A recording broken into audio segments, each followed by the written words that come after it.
SS reaction, Sanderson reaction. What happens? Okay, reagent बता दिया आपने, निकेल, प्लेटिनम, पैलेडियम यूज करेंगे।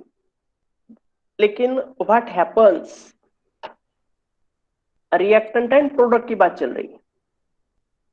हाइड्रोजनेशन ये भी करेक्ट है।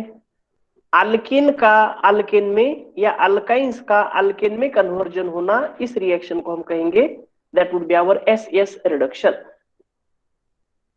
राइट। चलो उसके बाद में बताओ मुझे, वुड्स फिटिग रिएक्शन किसे कहेंगे? Wurtz Fittig reaction,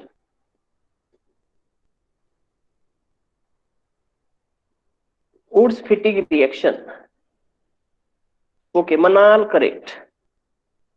alkyl halide and aryl halide, इनकी रिएक्शन अगर सोडियम के साथ होती है, राइट, टोल्यूइन मिलेगा हमें, इथाइल बेंजीन मिलेगा, that would be our Wurtz Fittig reaction. एक होना आराइल हालाइड, दूसरा होना अल्काइल हालाइड, करेक्ट। अगर दोनों भी आराइल हालाइड रहे तब उस रिएक्शन को क्या कहेंगे? Yes, that would be Fittig reaction, right. दो आराइल हालाइड से सोडियम की जगह पे कॉपर यूज कर दिया, तो what would be name? Yes, that was Ullmann's coupling reaction. Not part of syllabus, लेकिन अपने जैसी ही इसलिए मैंने वो नाम दे दिया, उल्मन्स कपलिंग रिएक्शन। चलो, तो ये हमने कल देखा था। उसके बाद में दोस्तों हमने एक रिएजेंट का नाम देता हूं मैं, रिएजेंट का रोल बताओ मुझे। Zn in H plus, what is the role of this reagent? क्या करता है? रिडक्शन करता है, मगर किसका रिडक्शन? हाँ, alkyl halide except alkyl fluoride converts into alkane, right, that was nothing but role. उसके बाद में दोस्तों मुझे बताओ, अगर मैंने सोडियम एसीटेट का डीकार्बोक्सिलेशन किया तो what would be product? Sodium acetate का डीकार्बोक्सिलेशन, यस, मेन प्रोडक्ट बताओ। कभी आप किसी दावत में चले गए और आपको पूछा खाने में क्या था, तो आप बताते क्या नमक था? वो तो रहता ही रहता ना। वैसा Na2CO3 मत बताओ, मुझे मेन प्रोडक्ट बताओ। It would be our methane. हाँ, अब वही क्वेश्चन, सोडियम एसिटेट का मैंने कोलवेज इलेक्ट्रोलाइसिस किया तो what would be product? Kolbe's electrolysis, yes, बिल्कुल करेक्ट। यस यस, पलक, ऋषि, अस्मा, टेक्निक क्या बताई थी? एक कार्बन कम करना, CO2 के फॉर्म में चला जाएगा, और बचे हुए कार्बन टॉइस करना, राइट। तो ये आपने देखे थे प्रिपरेशन मेथड्स, कल 5। तो आज हमें देखना है केमिकल रिएक्शंस। तो it is so easy portion. देखो, केमिकल रिएक्शंस में दोस्तों हम बात करने वाले हैं सबसे पहले हेलोजिनेशन की। अब हेलोजिनेशन में ये रिएक्शन है कौन सी, ये पहले ध्यान से सुनो। ये है आपके पास, इसे कहते हैं हम free radical substitution reaction. Ultraviolet रे की प्रेजेंस में होमोलाइसिस होगा। ये रिएक्शन नहीं रुकती जब तक सबके सब हाइड्रोजन आइटम सब्स्टिट्यूट ना हो।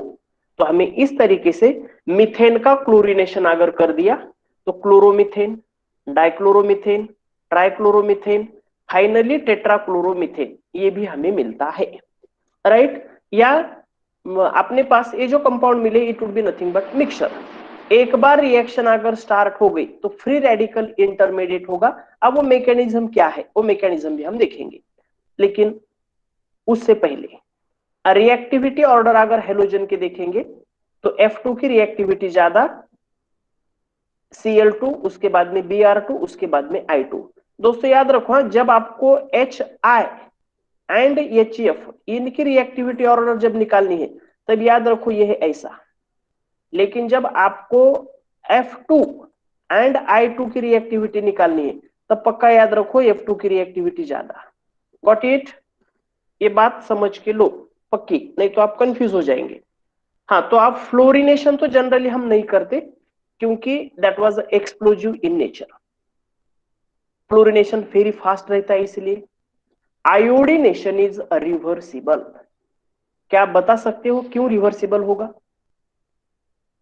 अगर याद है तो। Iodination is reversible. नहीं नहीं नहीं नहीं वैशाली, नहीं प्रियंका, अलग आंसर आ रहा है। मैंने क्वेश्चन क्या पूछा? Iodination is reversible, why?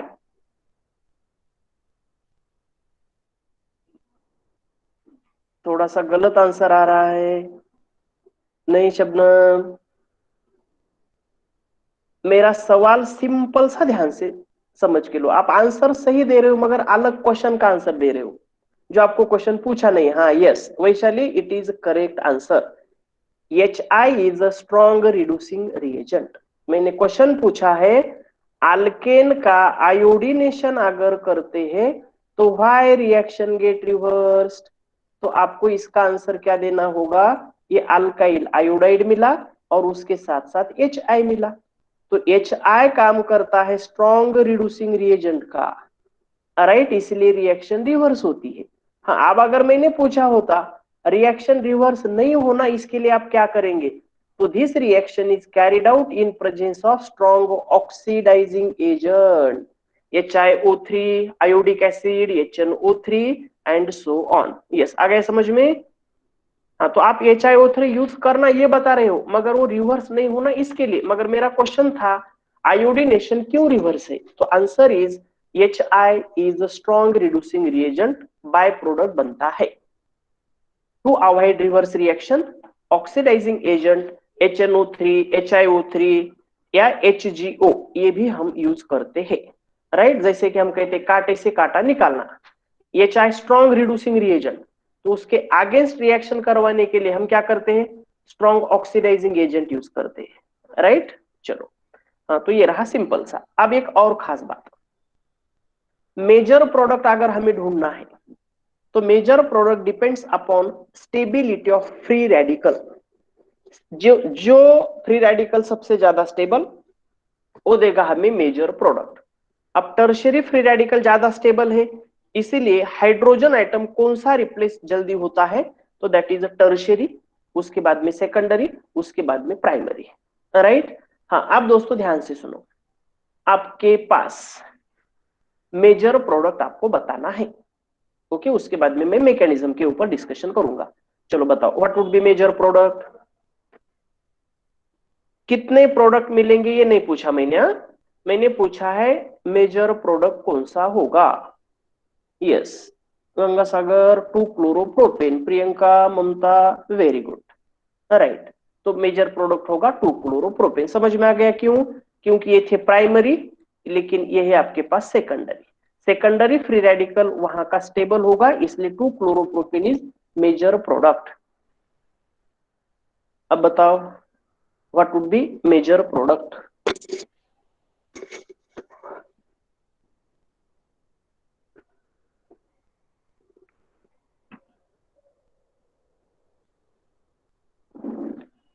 To chloro नहीं, चलो Priyanka, two chloro two methyl butane, Vaishali okay, Asma, Sajda, Ashmira okay. देखो टर्शियरी हाइड्रोजन आइटम रिप्लेस होगा, ये है प्राइमरी, ये है प्राइमरी, ये है सेकेंडरी, ये है प्राइमरी, लेकिन ये है टर्शियरी। टर्शियरी फ्री रेडिकल अपने पास ज्यादा स्टेबल, इसीलिए। हाँ अब ध्यान से,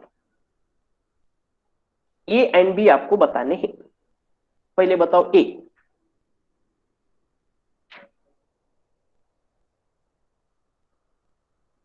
चलो फाइनल प्रोडक्ट बता दिया, ये बताओ उसके बाद में भी बताओ। आपका कॉन्सेप्ट मुझे समझ में आएगा, क्लियर है या नहीं? Yes Kausar ji, chloroethane. Yes Madiha, ethyl chloride. Yes बिल्कुल करेक्ट। देखो पहला प्रोडक्ट क्या होगा? इथाइल क्लोराइड, ये रहेगा CH3CH2Cl, ये अभी की रिएक्शन है। और इसकी रिएक्शन कर दिया आपने सोडियम इन ड्राइथर, मतलब वुड्स रिएक्शन, तो कार्बन आइटम ट्वाइस होंगे, इट वुड बी ब्यूटेन। चलो अब बताओ जल्दी से, ये तो आप पता चला, ये है इथाइल क्लोराइड। अब मेरा सवाल है what would be product B? हाँ यस, आ गया समझ में। तो रिएजेंट का खेल है, बाकी कुछ भी नहीं। ZnNH प्लस काम करता है रिड्यूसिंग रिएजेंट का, अल्काइल हालाइड का रिडक्शन करने वाला। यस। हाँ अब देखो, अब बताओ पहले compound A. It is best way to study organic section. ये नंबर का इथेन डीकार्बोक्सिलेशन, राइट, एक कार्बन कम, इथेन। चलो अब बताओ बी नाम का। बी क्या होगा? यस, बी होगा क्लोरोइथेन, C2H5Cl। हाँ, और अगर फाइनली सी पूछा तो it is once again Wurtz reaction. C नाम का प्रोडक्ट क्या होगा? ब्यूटेन, जो हमने यहां पे देखा था वही प्रोडक्ट, राइट। चलो क्या नहीं, कंटिन्यू। यस, रिएक्शन लिख के लेने की कोई जरूरत नहीं है, आपको समझ में आना जरूरी है। आपकी अगर रिएक्शन गलत हो गई तो खुद को पूछो मेरी रिएक्शन क्यों गलत हो गई, गलत क्यों हुआ? रोल ऑफ ZnH प्लस आप भूल गए, रोल ऑफ अल्ट्रावायलेट रे Cl2 भूल गए, NaOH भूल गए, इसके ऊपर कॉन्सेंट्रेट कर लो, राइट। क्योंकि रिएक्शन तो आपको कौन से भी पूछ सकते हैं। हाँ, नीट में एक क्वेश्चन पूछा हुआ 18 में, hydrocarbon A reacts with bromine by substitution to form an alkyl bromide, which by Wood's reaction is converted to gaseous hydrocarbon containing less than 4 carbon atoms. ये is नीट में पूछा हुआ क्वेश्चन। ओके, सबका कहना है ऑप्शन नंबर डी पक्का। चलो देखो, अगर मिथेन ले लिया, इसके पास एक कार्बन एटम, इसका ब्रोमिनेशन कर दिया, मिला मिथाइल ब्रोमाइड, इसका वुड्स रिएक्शन कर दिया तो हमें मिलेगा ethane. Ethane contain less than 4 carbon atoms. अगर हमने सी नंबर का ले लिया होता तो व्हाट हैपेंस, इथाइल ब्रोमाइड और उसकी वुड्स रिएक्शन होने के बाद हमें मिलता था ब्यूटेन, 4 कार्बन एटम से कम चाहिए था, इसलिए सी नहीं होगा। ये बी नंबर का एंड सी ये नंबर का, ये reacts with bromine by substitution, ये समझ के लो। Alkene and alkynes does not give substitution reactions, they give electrophilic addition reactions. इसलिए ए एंड बी तो आंसर आपका होगा ही नहीं, it would be option number 4। ये सबका करेक्ट आ गया, इसका मतलब ज्यादा एक्सप्लेन करने की जरूरत नहीं है, it would be option number 4। चलो अब थोड़ा सा interesting, how many different products are possible after monochlorination of. आपको बताने हैं मोनोक्लोरिनेशन के कितने अलग अलग प्रोडक्ट्स मिलेंगे अगर मैं इथेन का मोनोक्लोरिनेशन करता हूं तो। How many different products? Yes, very good, it would be one product, that is ethyl chloride. चलो अगर दे दिया मैंने propane,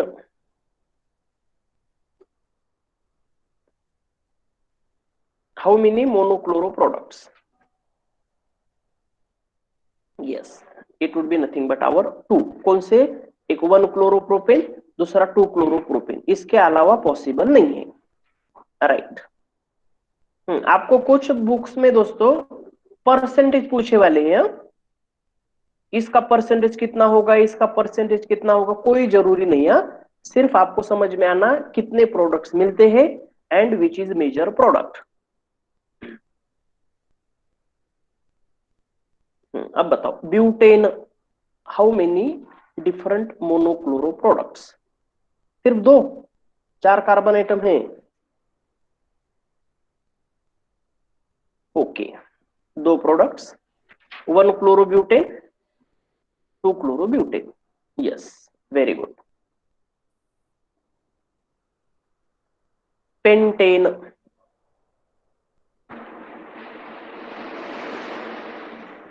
how many monochloro products?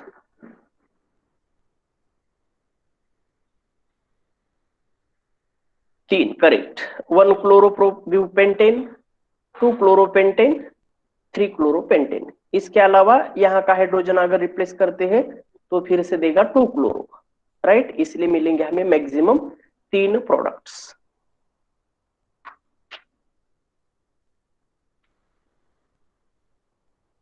जल्दी, 2 मिथाइल ब्यूटेन,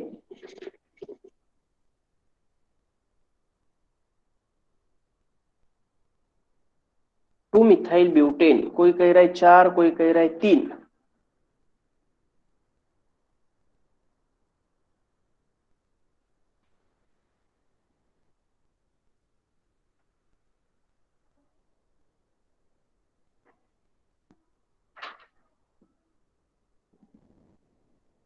ओके, 3 4 3 4 ऐसा चल रहा है। अब तो थोड़ा सा इंटरेस्टिंग है। मे बी 4, ऐसा नहीं होता। एक तो कंफर्म 4 कहो या 3 कहो, या उसके अलावा दूसरा आंसर जो लगता है वो। ओके, अभी भी कंफ्यूजन है, कोई कह रहा है 3, कोई कह रहा है 4।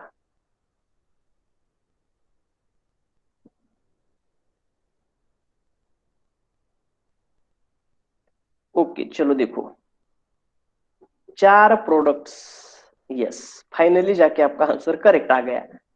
देखो कौन सा, एक क्लोरीन यहाँ का, एक क्लोरीन दूसरे कार्बन का, कार्बन के अटैच, ये रहा टर्शियरी का।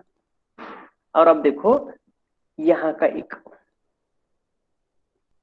अब बताओ मुझे, आपको ऐसा लगता है गलती से पहला और चौथा कंपाउंड सेम है ऐसा लगेगा, लेकिन है क्या? देखो ये है 1 2 3 4, 3 मिथाइल 1 क्लोरोब्यूटेन, लेकिन इसका आंसर है 1 2 3 4, 2 मिथाइल क्लोरोब्यूटेन।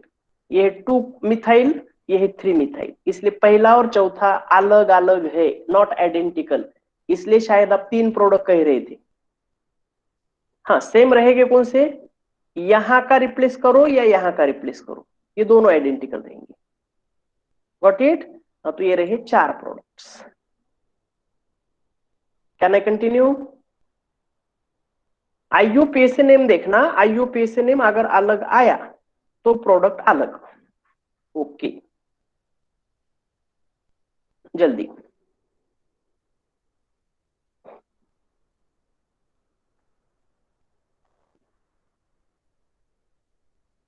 पांच।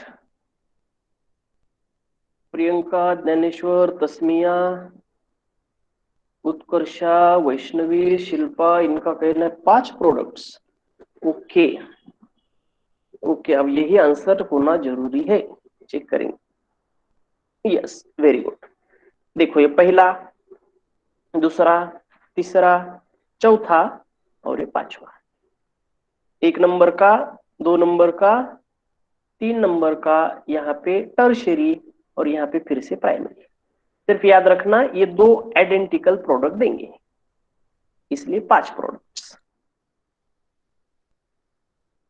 जल्दी, 5 कार्बन आइटम है।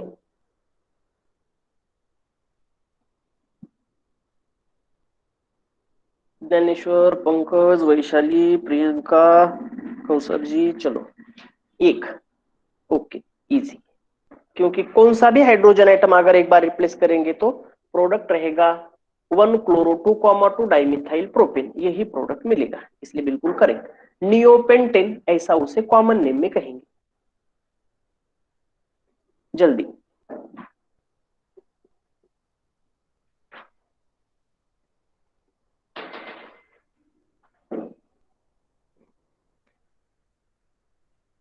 चार। पक्का देखेंगे, एंड आंसर इज करेक्ट 4। पहला, दूसरा, तीसरा और ये चौथा, ये अगर रिप्लेस करेंगे तो आइडेंटिकल प्रोडक्ट मिलेंगे, इसलिए it becomes our 4 different products. चलो कंटिन्यू करूं। यस, हाँ अब थोड़ा सा दोस्तों रिएक्शन इंटरमीडिएट अभी आपको पता है, लेकिन फिर भी मैं एक बार रिपीट कर रहा हूं। Carbocations, carbanion and free radicals, these are our common intermediate. एक इंटरमीडिएट और आता है आपके पास कार्बिन बोल के, वो अलग है। इलेक्ट्रोफाइल न्यूक्लियोफाइल वो कॉन्सेप्ट अलग। देखो कार्बोकैटायन रहते हैं likewise positively charged, कार्बेनाइन negatively charged, free radical likewise. इनके पास इलेक्ट्रॉन्स अगर काउंट करेंगे तो 6, 8, 7। Odd electrons containing electron deficient species उसे कहते हैं फ्री रेडिकल। इनके अगर स्टेबिलिटी ऑर्डर देखेंगे तो देखो इनके पास जितने ज्यादा इलेक्ट्रॉन डोनेटिंग ग्रुप रहेंगे उतना वो ज्यादा स्टेबल रहेगा in case of our free radicals and carbocation. ये देखो रही ऑर्डर। कार्बेनाइन में रहेगा उल्टा, it is primary secondary tertiary. अब इसमें मैंने आपको ऑलरेडी बेंजाइल अलाइल ये भी दिया हुआ है, राइट। अब ये मैं क्यों बीच में ही इंटरमीडिएट ला रहा हूं, तो आपको इस मैकेनिज्म में इंटरमीडिएट मिलने वाला है फ्री रेडिकल।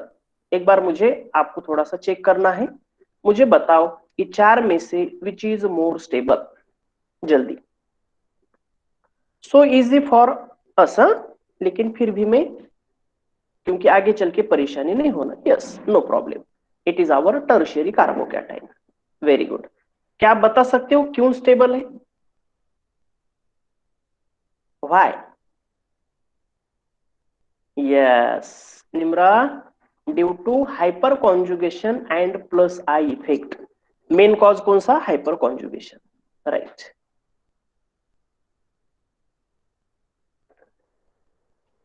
हाँ, आप क्या आंसर देंगे? सबसे ज्यादा स्टेबल कौन सा? हाँ, yes yes, it would B D, क्योंकि है प्राइमरी, राइट। जितने कम इलेक्ट्रॉन डोनेटिंग ग्रुप उतना वो ज्यादा स्टेबल।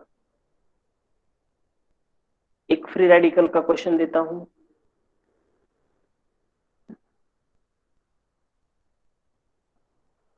यस, सबसे ज्यादा स्टेबल कौन सा होगा? Free radical, same as a carbocation, tertiary carbocation more stable, right. एक थोड़ा सा बॉन्ड लाइन स्ट्रक्चर में।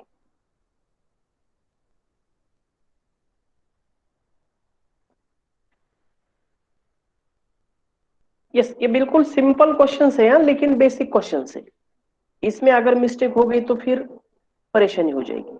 Yes, it would be B, क्योंकि ये है tertiary free radical, it is more stable. Carbocation दे दिया आपको बॉन्ड लाइन स्ट्रक्चर में।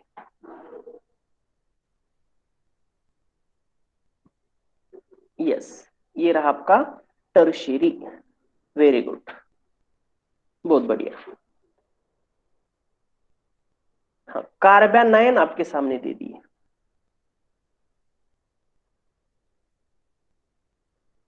विच would be more stable? Yes, B number का है आपके पास ये प्राइमरी कार्बेनाइन, राइट। हाँ, अब बताता हूं मैं mechanism of chlorination, it is most important, right. इसमें बहुत सारे स्टूडेंट मिस्टेक करते हैं। दोस्तों, मैकेनिज्म कंप्लीट्स इन 3 स्टेप्स।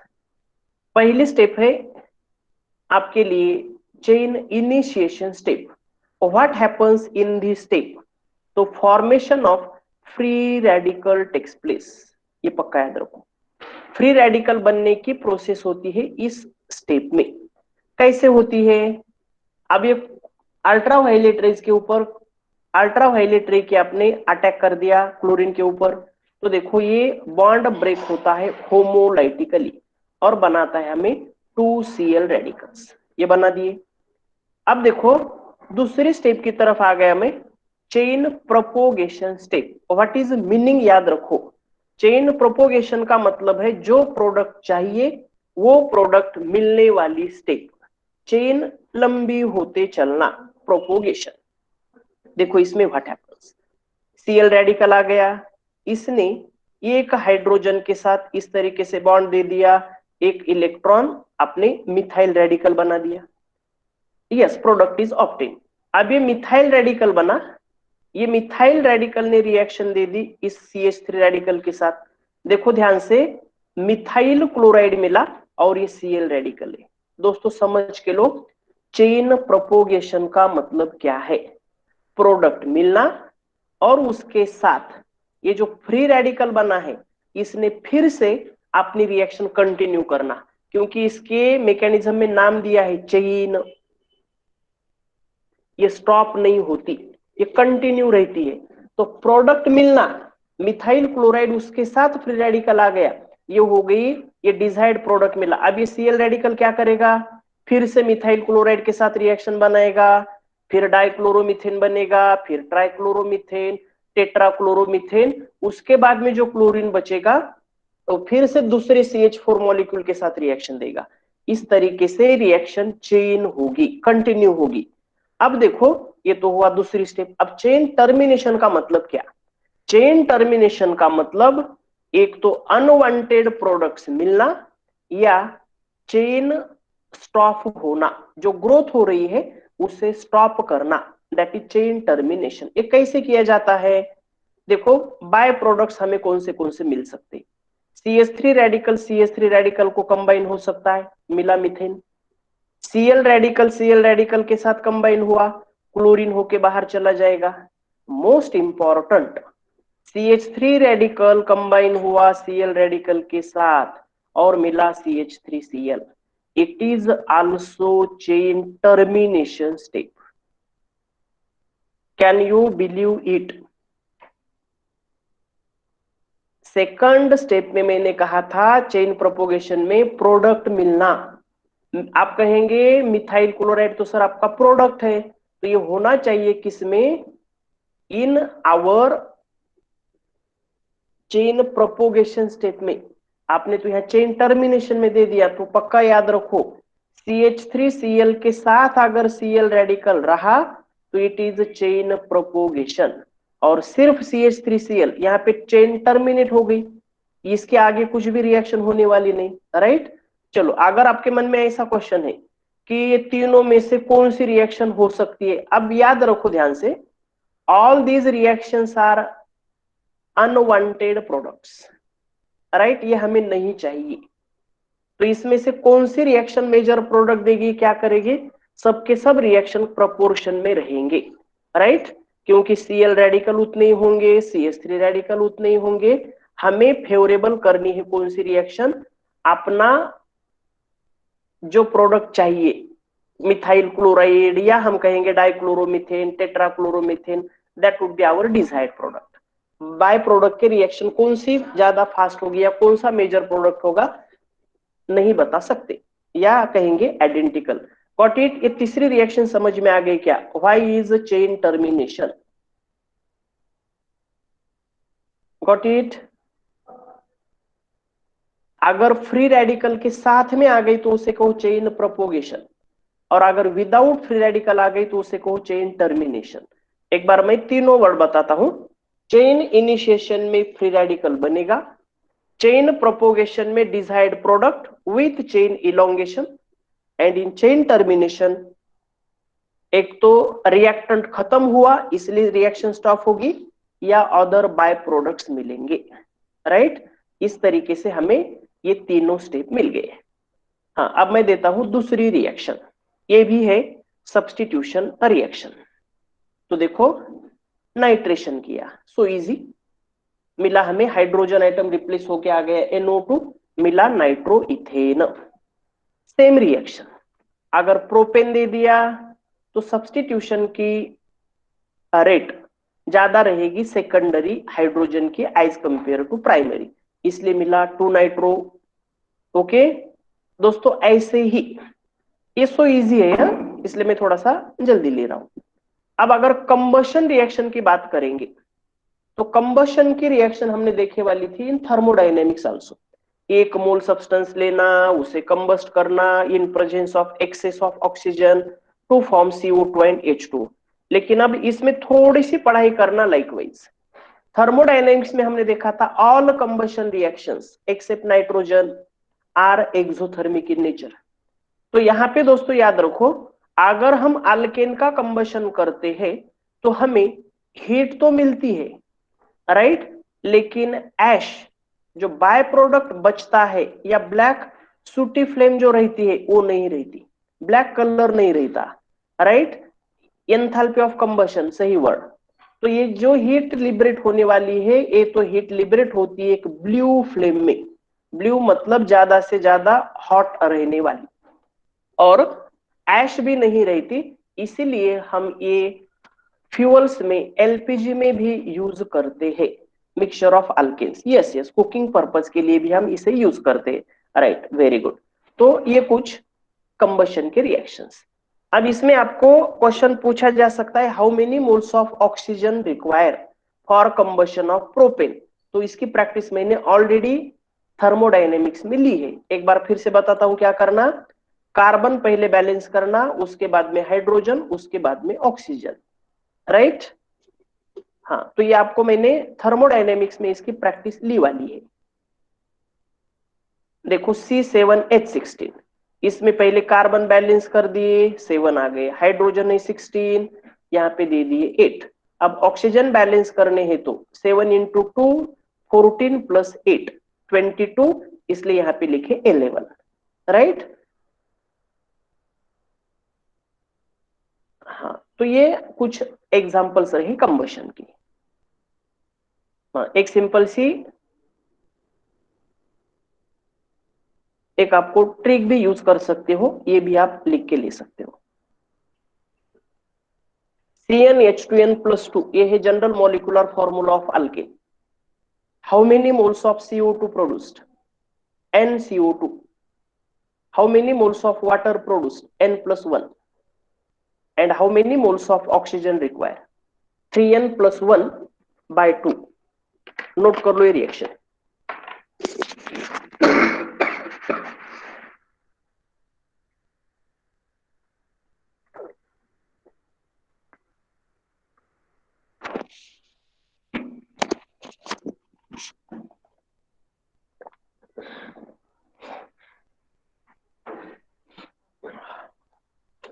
चलो, इज ओवर।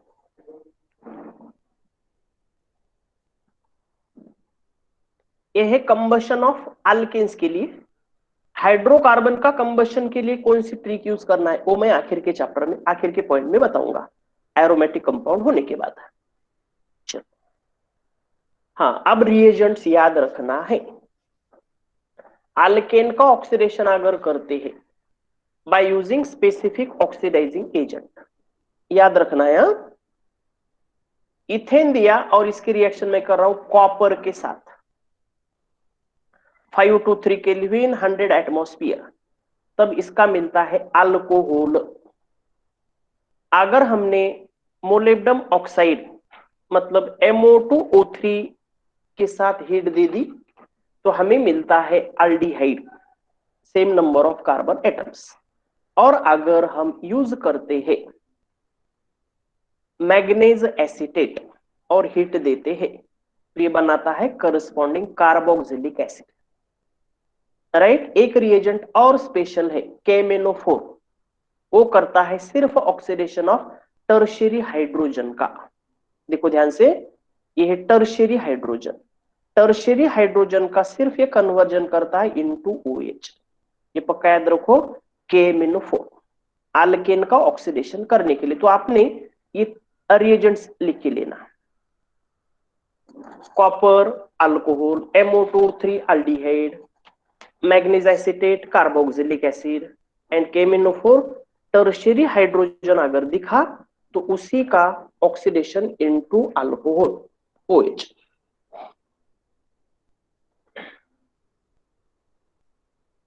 चैप्टर अल्केन्स छोटा सा है मगर उसमें जो रिएजेंट्स है उसके ऊपर पक्का ध्यान दो, क्योंकि मैं रिएजेंट का रोल बता सकता हूं बार बार, लेकिन आपको अप्लाई करना है तब याद रहेगा। हाँ, आइसोमराइजेशन अल्केन का होता है। चलो मैं आपसे ही क्वेश्चन पूछता हूं, आइसोमराइजेशन एन पेंटेन का मुझे आइसोपेंटेन चाहिए तो कौन सा रिएजेंट यूज करते हैं, अगर आपको याद है तो? Yes yes yes yes, it would B AlCl3। Very good. देखो ब्यूटेन है, इसका मुझे आइसोब्यूटेन बनाना है तो रिएजेंट कौन सा यूज करूंगा मैं? AlCl3, आइसोमराइजिंग एजेंट ऐसा कहेंगे, AlCl3। यस यस, और लेविस एसिड का भी काम करता है, मगर यहाँ पे लेविस एसिड बोल के नहीं है, इसका काम है आइसोमराइजेशन। लेविस एसिड तो AlCl3 है। हाँ, एरोमेटाइजेशन, एरोमेटाइजेशन करने के लिए आपको मतलब समझो एन हेक्सेन दे दिया तो उसका बेंजीन बनना, एरोमेटिक कंपाउंड बनना, ये इसके लिए आप कुछ रिएजेंट यूज करते हैं। अगर आपको याद आते हैं तो मुझे बताओ। Okay, V2O5 CrO3, very good. और एक था, और एक है, यस यस बिल्कुल करेक्ट, MO2O3। देखो दोस्तों, एन हेक्सेन दे दिया और Cr2O3 इसके साथ रिएक्शन कर दी, तो देखो दोस्तों व्हाट हैपेंस, आपके पास प्रोडक्ट मिलने वाला है benzene, that is nothing but aromatic compound. Okay, हाँ तो दोस्तों सिर्फ CrO3 नहीं है यहाँ, दैट इज Cr2O3, याद रखो। CrO3 तो हम ऑक्सीडाइजिंग एजेंट यूज करते हैं, अगर अनहाइड्राइज यूज कर दिया तो अलग प्रोडक्ट, एक्वेस यूज कर दिया तो अलग प्रोडक्ट, वो मैं अल्कोहल में डिस्कशन करूंगा, राइट। तो रिएजेंट पक्का याद रखो। हाँ, एन हेप्टेन अगर दे दिया तो मिलता है टोल्यूइन। आपके मन में अगर सवाल है सर, जैसा बेंजीन बना 6 मेंबर की रिंग का, वैसे 7 मेंबर की रिंग क्यों नहीं बनती, ऐसा अगर सवाल आपका है तो व्हाट वुड बी आंसर? आप आंसर क्या देना चाहेंगे? Stability, okay okay okay okay, आपने सही आंसर दिया, लेकिन सिंपल सा आंसर, 7 कार्बन एटम की अगर चेन बनाई तो कॉन्जुगेशन उसमें रहेगा नहीं, that was not our aromatic compound. आया समझ में? No resonance. इसीलिए एन हेप्टेन का एरोमेटाइजेशन करने के बाद टोल्यूइन मिलेगा। आपको एनसीईआरटी में इंटेक्स क्वेश्चन पूछा है, एन हेप्टेन का एरोमेटाइजेशन करते हैं तो व्हाट हैपेंस, तो आंसर मिलेगा हमें टोल्यूइन। अब ये टोल्यूइन तो एरोमेटिक है, इसमें कॉन्जुगेशन है, इसलिए स्टेबल है, इसलिए एरोमेटाइजेशन, राइट। हाँ, आपके मन में एक सवाल और आना चाहिए था, ये सवाल ऐसा, सर हेक्सेन दे दिया और MO2O3 दे दिया, तब हमने क्या करना? अभी तो आपने कहा MO2O3 भी आप यूज कर सकते हो एरोमेटाइजेशन के लिए। तो दोस्तों याद रखो, अगर एरोमेटिक कंपाउंड बन सकता है, पॉसिबल है, तो MO2O3 एरोमेटिक कंपाउंड बनाएगा। अब देखो, अगर मैंने दिया methane, ethane, propane, butane, pentane, यहां तक MO2O3 अल्डिहाइड बनाएगा, लेकिन जब हम एन हेक्सेन देंगे तब बनाएगा बेंजीन। ऐसा समझ में? रिएजेंट एक बार याद रखो, MO2O3, Cr2O3 एंड V2O5। आपको अगर याद आता है तो बताओ, V2O5 एक और मोस्ट इंपॉर्टेंट प्रोसेस में यूज किया जाता है, what is the name of that process, अगर याद आता है तो? यस ममता, करेक्ट, कॉन्टैक्ट प्रोसेस। क्या बताएंगे इस प्रोसेस में व्हाट इज अ प्रोडक्ट, किसके लिए यूज होती है? NH3 नहीं, यस यस शबनम, हेप्टेन रहा तो टोल्यूइन ही। Vaishali correct, it gives sulphuric acid, oleum ऐसा कहते थे हम, H2S2O7 मिलता है, वहां पे ली चैटलेट्स प्रिंसिपल भी यूज हुआ है, हाई प्रेशर लो टेम्परेचर, और उसके बाद में डाइल्यूशन करने के बाद मिलते हैं हमें sulphuric acid. Yes right, got it. ये रहा एरोमेटाइजेशन। हाँ, एक पक्का याद रखो, industrial method to prepare hydrogen gas, Al2O3 नहीं है, Al2O3 तो डिहाइड्रेटिंग एजेंट है, dehydrating agent. Kausar ji Al2O3 नहीं, हाँ एल्यूमिना। हाँ, ये क्वेश्चन जो है, अब रिएक्शन विथ स्टीम, ये शायद ये क्वेश्चन अगर पूछा तो हाइड्रोजन के ऊपर आपको क्वेश्चन पूछेंगे नहीं, हाइड्रोजन नाम का जो चैप्टर है, मीथेन के अगर स्टीम के साथ रिएक्शन करते हैं इन प्रेजेंस ऑफ निकेल, तो हमें मिलता है कार्बन मोनोऑक्साइड एंड हाइड्रोजन। याद रखो SHE की डिफिकल्टीज, SHE की डिफिकल्टी में हमने एक डिफिकल्टी लिखी थी, it is costly to prepare pure and dry hydrogen gas, right. तो आपके लिए electrochemistry plus hydrogen plus alkane, इसके ऊपर अगर क्वेश्चन पूछा तो 3 चैप्टर कवर हो सकते हैं। आपको ऐसा पूछा जा सकता है इलेक्ट्रोकेमिस्ट्री से शुरुआत करके, इन SHE pure and dry hydrogen is difficult to obtain because it is costly. Then which of the following reaction is used to prepare hydrogen gas in industry? तब आपको ये रिएक्शन याद रखनी पड़ेगी। मीथेन की स्टीम के साथ reaction in presence of nickel, ये देगा हमें डाइहाइड्रोजन। चलो क्या, मैं कंटिन्यू?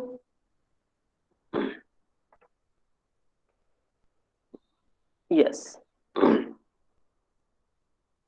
हाँ, अब आ गया मैं एक स्पेशल पॉइंट की तरफ, जिन्हें हम कहते हैं कन्फॉर्मेशंस। कॉन्फ़िगरेशन वर्ड अलग है, कन्फॉर्मेशन वर्ड अलग है। ओके, अब ये कन्फॉर्मर्स क्या है?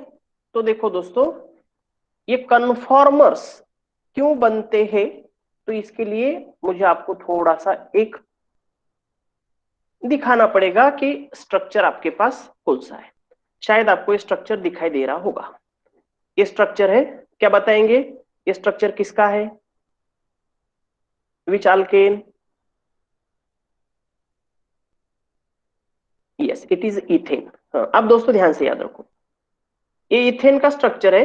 अब अपने पास यहाँ पे एक हाइड्रोजन है, यहाँ पे एक हाइड्रोजन, इस तरीके से हाइड्रोजन दे दिए।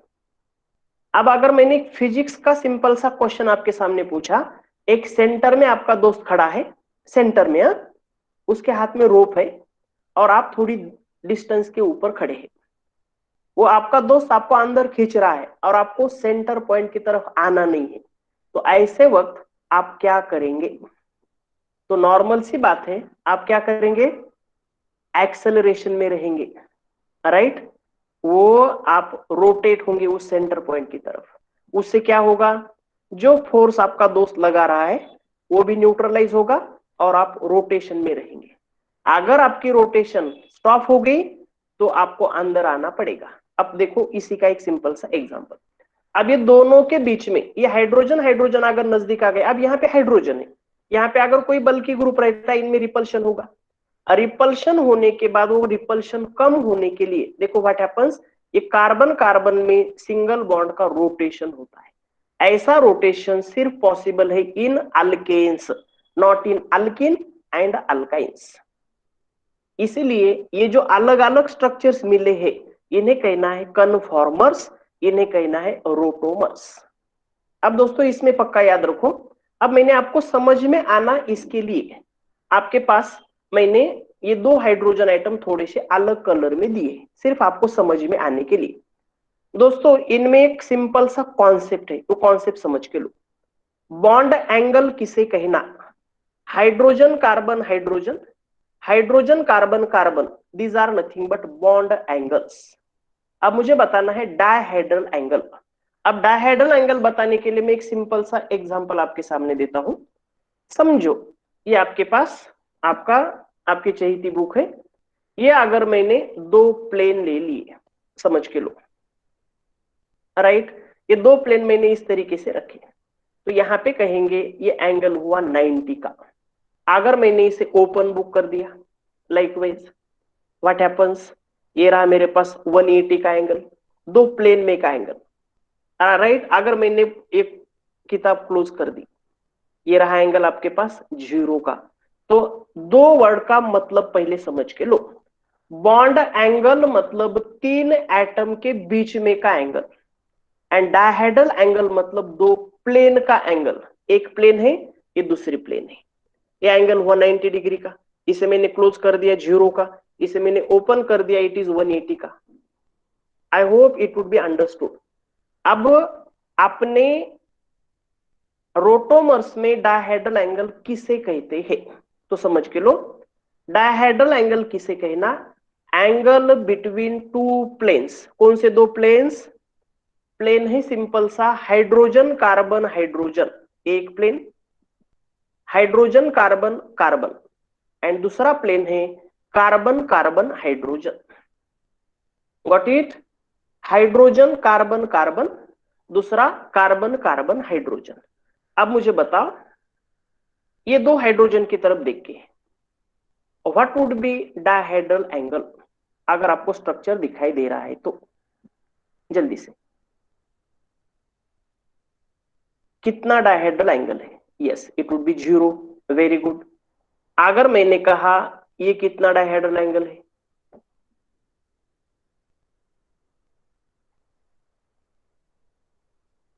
Yes, okay. आप 60 को 90 को थोड़ा सा मिस हो सकता है। अगर मैंने दे दिया लाइकवाइज, यस 180, राइट। अगर ये क्लोरीन क्लोरीन है या कुछ है तो एक मुझे आपका कॉन्सेप्ट क्लियर करना है। अब दोस्तों याद रखो, अगर आपके पास डायहेड्रल एंगल 0 आता है तो इसे कहते हैं इक्लिप्स स्ट्रक्चर, और अगर डायहेड्रल एंगल 180 का आता है तो उसे कहते हैं हम, that would be our staggered conformer. Staggered conformer is more stable while eclipse conformer is least stable. अब मैं यही बात कुछ साइंटिस्ट ने बताई है, उनके रूल्स आपके सामने रखता हूं। रूल देखो ध्यान से। शॉहर्स ने कुछ रूल्स बताए। दोस्तों ये ध्यान से सुनो, इसके ऊपर हर साल क्वेश्चन पूछा हुआ है। शॉहर्स क्या कहता है? कार्बन आइटम अगर लिखने हैं तो डायगोनली लिखो। लोअर कार्बन आइटम को कहो फ्रंट कार्बन, अपर साइड का कार्बन आइटम कहो बैक कार्बन आइटम, फ्रंट के हाइड्रोजन आइटम बैक के हाइड्रोजन आइटम लाइकवाइज। ये रहा शॉ हॉर्स का फॉर्मूला, प्रोजेक्शन फॉर्मूला। अगर दोस्तों ये एंगल के बारे में हम बात करेंगे तो ये 120 एंगल रहता है, याद रखो। आपको अगर पूछा इथेन में हाइब्रिडाइजेशन कौन सा, तो आप कहते हैं that was our sp2 sp3 hybridisation. Bond angle होना चाहिए 109.28 मिनट। लेकिन दोस्तों शॉहर्स प्रोजेक्शन में हाइब्रिडाइजेशन कंसीडर नहीं किया जाता है, बॉन्ड एंगल रहेगा 120 डिग्री। तो ये रही सिंपल सी इंफॉर्मेशन। बल्कि न्यूमन्स नाम के साइंटिस्ट ने क्या कहा देखो, ये कहता है front carbon atom co dot कहो, बैक कार्बन आइटम को, अब फ्रंट कार्बन आइटम के जो कार्बन हाइड्रोजन आइटम है ये दे दो सेंटर से, जो बैक कार्बन के हाइड्रोजन आइटम है वो दे दो सर्कल के सरकमफेरेंस से। It would B likewise. Bond angle रहेगा 120। फिर से पिछले कार्बन के हाइड्रोजन दिखाने के लिए सरकमफेरेंस से हम दिखाएंगे, राइट। अब दोस्तों ध्यान से, आपको स्ट्रैगर्ड एंड, ये आपको एक क्वेश्चन पूछा था नीट 17 में, क्या आप इसका आंसर सही दे सकते हो?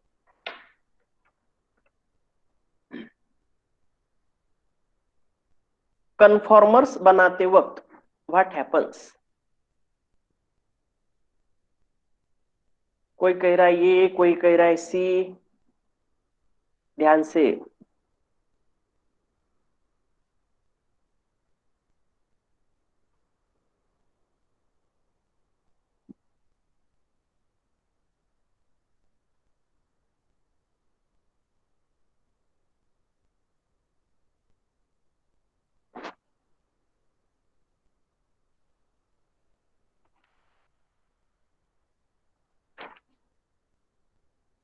पक्का? फिर भी कंफ्यूजन है। सही आंसर देखो, इट इज ऑप्शन नंबर 3। जिन्होंने ऑप्शन नंबर ए दिया है उन्होंने थोड़ा सा, जो मैं डायग्राम दिखा रहा हूं इसकी तरफ ध्यान दो। ये स्ट्रक्चर है, ये बॉन्ड एंगल है, हाइड्रोजन कार्बन हाइड्रोजन 120 का। इसे मैं रोटेट कर रहा हूं, कितनी भी बार रोटेट करने दो। मुझे बताओ क्या ये बॉन्ड एंगल चेंज हो रहा है? बॉन्ड एंगल नहीं चेंज हो रहा है, कितना भी रोटेट करो, कितना भी। चेंज क्या होगा? Dihedral angle. ये है बॉन्ड लेंथ, मैंने कितना भी रोटेट कर दिया तो बताओ बॉन्ड लेंथ में कुछ चेंज हो रहा है क्या? कुछ भी नहीं। इसलिए 3 बातें याद रखो। ड्यूरिंग फॉर्मेशन ऑफ कन्फॉर्मर्स रोटोमर्स बनते वक्त bond angle remains constant, bond length remains constant, only change in dihedral angle. Okay, इसलिए ये क्वेश्चन पूछा था सिंपल सा इन नीट 17 में। थोड़ा सा मैं डायहेड्रल एंगल के बारे में और इंफॉर्मेशन आपके सामने देता हूं। एक डायरी है आपके पास रखे वाली, ये ओपन हो रही है। 2 प्लेन में का एंगल आपको बताना है, राइट? ये 0 है। अगर डायरी ओपन होती है तो इट इज आवर 90 डिग्री। ये है थोड़ा सा 90 डिग्री से ज्यादा, हम कहेंगे 120 डिग्री। जो किताब दिख रहा है ओपन हो। और ये तीसरी किताब जो मैंने ओपन की, इसके लिए ये जो एंगल है 2 प्लेन का, ये है 180 का। आया समझ में? यहाँ पे 0 का है, 90 का है, यहाँ पे 120 के नजदीक, यहाँ पे है एग्जैक्टली 180 का। ये रहा डायहेड्रल एंगल। अब यही डायहेड्रल एंगल अगर मैंने दे दिया इस लैपटॉप में, अब पूछा मैंने what would be dihedral angle, तो क्या आंसर देंगे? अब ये तो क्लियर है यहाँ पे, जल्दी। Yes, it would B 90 degree. एक प्लेन और ये दूसरा प्लेन, दोनों में 90 डिग्री का एंगल, करेक्ट। ये थोड़ा सा मैंने एंगल बढ़ा दिया, 90 डिग्री से थोड़ा सा बढ़ा। ये मैंने थोड़ा सा नजदीक दे दिया, 90 डिग्री से और थोड़ा सा कम होगा, राइट? तो ये रहे 2 प्लेन में का एंगल। इसके ऊपर एक एम्स में क्वेश्चन पूछा हुआ था, वो भी मुझे आपसे बताना है। ये जो अलग अलग स्ट्रक्चर मिले डायहेड्रल एंगल अलग अलग करने से, 0, 1 डिग्री, 2 डिग्री, 3 डिग्री, ऐसे 360 जो भी स्ट्रक्चर्स मिलेंगे, इन सबको कहा जाता है स्क्यू स्ट्रक्चर्स। अब दोस्तों बात देखो, ये इक्लिप्स स्ट्रक्चर में आपके पास डायहेड्रल एंगल होगा 0 डिग्री का, 2 प्लेन में। अगर आपके पास, हाँ ये बात समझने की कोशिश करो, आपको अगर जनरल क्वेश्चन पूछा in staggered conformer what is dihedral angle, तब आंसर दे दो 180 डिग्री। लेकिन आपको क्वेश्चन पूछा in ethane, in staggered conformer of ethane what is dihedral angle, ethane में तो आंसर देना होगा आपको 60 डिग्री। आपका ये डाउट मुझे क्लियर करना है, एक बार ध्यान से सुनो। आपको अगर पूछा in staggered conformer what is dihedral angle, answer देना है 180, राइट? लेकिन आपको पूछा in ethane staggered conformer what is dihedral angle, सिर्फ इथेन में, तो याद रखो अब मैंने प्योर इथेन दे दिया। अगर मैंने ये बना दिया डायहेड्रल, ये बना दिया मैंने स्ट्रैगर्ड कन्फॉर्मर, ये तो समझ में आ गया स्ट्रैगर्ड है। अब स्ट्रैगर्ड कन्फॉर्मर मैंने दे दिया आपको। अब आपको ये हाइड्रोजन और ये हाइड्रोजन, इसमें देखने की जरूरत नहीं। आपको पूछा डायहेड्रल एंगल, ये भी हो सकता है एक प्लेन और ये एक दूसरा प्लेन हो सकता है, तो ये एंगल आपको पूछा है। आया समझ में? तो ये एंगल कितना होगा आपके पास? 60 डिग्री का। नोट कर लो, इक्लिप्स में रहता है 0 डिग्री, ये रहा इक्लिप्स्ड, राइट? इसे 60 डिग्री जब आता है तब गौच्छे कहते हैं, 180 डिग्री जब आता है तब इसे स्ट्रैगर्ड कहते हैं। लेकिन इथेन में हाइड्रोजन यहाँ पे है, हाइड्रोजन यहाँ पे, सब जगह पे हाइड्रोजन है, तो हमें सबसे नजदीक का डायहेड्रल एंगल निकालना पड़ेगा, ये एक प्लेन और ये दूसरा plane, it would be nothing but our 60 degree. तो सेंटेंस परफेक्ट याद रखो, 2 सेंटेंस बता रहा हूं फिर से। अगर डायहेड्रल एंगल 0 डिग्री रहता है तो इट इज इक्लिप्स स्ट्रक्चर, और अगर डायहेड्रल एंगल 180 डिग्री रहता है तो इट इज स्ट्रैगर्ड स्ट्रक्चर। लेकिन आपको अगर पूछा इथेन के बारे में, एम्स में क्वेश्चन पूछा हुआ है, in staggered conformer of ethane what would be dihedral angle, तो याद रखो आंसर देना है आपको it is 60 degree. I hope you get better understanding. Understood हुआ है आपको, ऐसा मुझे लग रहा है, यस और नो? ओके, मैं एक बार कंफर्मेशन लेता हूं। आपको पूछा general question, in staggered conformer what is dihedral angle? What is your answer? Yes, it is 180। लेकिन आपको पूछा in ethane what is dihedral angle between carbon hydrogen hydrogen, तब आपका आंसर होगा 60 डिग्री। आया समझ में? और जो बाकी के स्ट्रक्चर्स रहेंगे that was nothing but our skew structures. हाँ, अब एक और सिंपल सी बात, एक बार मैं स्ट्रक्चर्स दिखाता हूं। शॉ हॉर्स में इक्लिप्स स्ट्रक्चर लिखने के लिए लाइकवाइज स्ट्रैगर्ड कन्फॉर्मर लिखते वक्त हम लिखेंगे likewise. Bond angle remain same, dihedral angle आपके पास देखो, मैंने डायहेड्रल एंगल यहाँ पे 60 डिग्री दिया है इथेन के लिए। बाकी के लिए लेना है हमें, that was nothing but our 180। Newman's projection फॉर्मूले में अगर इक्लिप्स स्ट्रक्चर देते हैं तो ये रहा लाइकवाइज, डायहेड्रल एंगल 0। और स्ट्रैगर्ड कन्फॉर्मर अगर देते हैं तो ये रहेगा लाइकवाइज। रेड कलर के हाइड्रोजन मतलब पिछले कार्बन एटम के, ब्लू कलर के मतलब फ्रंट कार्बन एटम के, इसमें डायहेड्रल एंगल होगा, ये कंसीडर करेंगे, it would be our 60 degree, right. ये एक रोटेशन करने के लिए आपको कुछ एनर्जी भी देनी पड़ती है, ओके, उसे कहा जाता है, that would be nothing but our strain, angle strain ऐसा कहेंगे, रोटेशन स्ट्रेन, टॉरिजनल स्ट्रेन ऐसा भी वर्ड होगा, एक स्ट्रक्चर से दूसरे स्ट्रक्चर तक जाने के लिए। तो ये torsional strain स्ट्रैगर्ड and Eclipse and स्ट्रैगर्ड में अगर देखेंगे तो स्ट्रेन बताएंगे आप किस में ज्यादा होगी, इक्लिप्स या स्ट्रैगर्ड? यस, इक्लिप्स में ज्यादा होगी, राइट राइट। टॉरिजनल एंगल अगर देखेंगे इक्लिप्स एंड स्ट्रैगर्ड में, तो टॉरिजनल एंगल ज्यादा होगा स्ट्रैगर्ड में, एंगल जहां पे ज्यादा वहां पे रिपल्शन कम, है समझ में? अगर पूछा स्टेबिलिटी इक्लिप्स एंड स्ट्रैगर्ड में, तो नॉर्मल सी बात है, जहां पे टॉरिजनल स्ट्रेन कम वहां पे स्टेबिलिटी ज्यादा, इसलिए स्ट्रैगर्ड मोर स्टेबल। एनर्जी अगर कहेंगे किसमें ज्यादा है, एनर्जी के बारे में, तो इक्लिप्स में ज्यादा होगी क्योंकि इट इज लेस स्टेबल। दोनों का डिफरेंस है, कितनी ज्यादा रहती है इक्लिप्स में, तो 12.5 किलो जूल पर मोल, ओके राइट। तो दोस्तों ये रहा आपका कन्फॉर्मर्स, ये इंपॉर्टेंट है, पक्का याद रखो, किसकी एनर्जी ज्यादा, टॉरिजनल स्ट्रेन किसका ज्यादा, टॉरिजनल एंगल किसका, ये बातें याद रखनी है।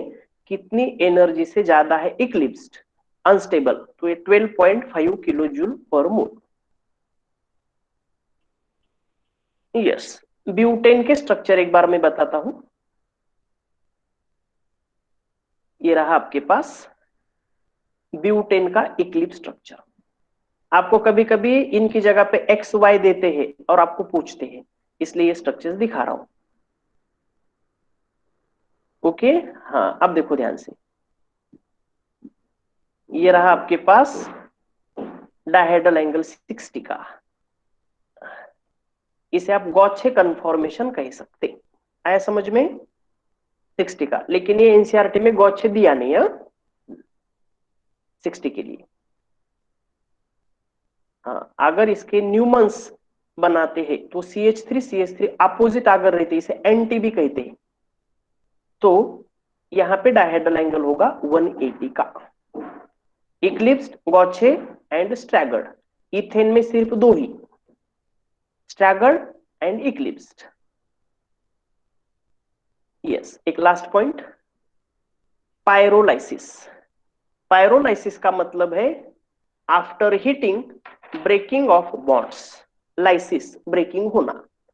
तो देखो अगर आपने हेक्सेन दे दिया तो हेक्सेन का हेक्सीन बनेगा, H2 बाहर जाएगा, ब्यूटेन बनेगा, ब्यूटीन बनेगा, उसके साथ साथ इथेन बनेगा, या इथेन हम कहेंगे इसका मिथेन बनेगा, इथिन बनेगा, प्रोपिन बनेगा। इसमें वर्ड याद रखो, अगर हाइड्रोजन बाहर जाता है तो उसे कहते हैं अपने पास डिहाइड्रोजिनेशन, और अगर कार्बन कार्बन बॉन्ड ब्रेक होता है तो उसे कहते हैं क्रैकिंग। तो ये जो प्रोडक्ट है दो, इसे कहेंगे क्रैकिंग के, ये और ये क्रैकिंग। लेकिन पहला जो प्रोडक्ट मिला है ये होगा आपके पास डिहाइड्रोजिनेशन का। ये तीन दोनों को मिला के डिहाइड्रोजिनेशन प्लस क्रैकिंग, इसे कहते हैं pyrolysis. Right, last point, alkanes कहां पे यूज होते हैं? As a fuels, source of hydrogen most important, a printing ink, shoe polish, या आपकी जो आपके पास ब्लैक कलर भी रहता है चारकोल वगैरह, तो इसके लिए भी आप यूज कर सकते हैं। C17 to 20 ये कार्बन एटम के अल्केन्स काम करते हैं लुब्रिकेंट्स, मतलब अगर जहां पे फोर्स ऑफ फ्रिक्शन ज्यादा होगा वो कम करने का काम करेंगे। एंड C21 to 30 ये यूज होते हैं इन कॉस्मेटिक्स, कैंडल्स एक्सेट्रा। ऐसा मत कंसिडर करो कि कार्बन हाइड्रोजन, हाइड्रोकार्बन तो जनरली ब्लैक कलर के है, तो फिर कॉस्मेटिक में कैसे यूज होते हैं? तो उनका कुछ कंपोनेंट रहता है, गलती से डायरेक्टली अल्केन कॉस्मेटिक के लिए यूज मत करो। तो ये रहे दोस्तों आपके पास अल्केन्स के कुछ यूजेस। राइट, तो यहां पे दोस्तों हम रुकते हैं, यहां पे खत्म होता है अपना पहला हाइड्रोकार्बन का point, that was our alkanes. कल हम देखेंगे अल्किन्स के बारे में।